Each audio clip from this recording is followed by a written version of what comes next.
Ceccon Thomas vira con il tempo di 26,61, vedremo se per lui ci sarà il secondo record in manifestazione dopo quello dei 200 d'orso realizzato stamattina.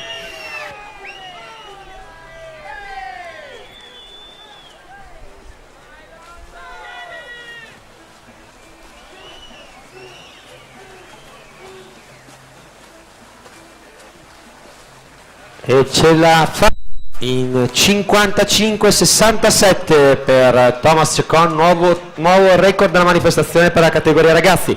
A seguire Menegaldo in 57,58 e Busetto in 59,35, tempi e classifiche ufficiosi.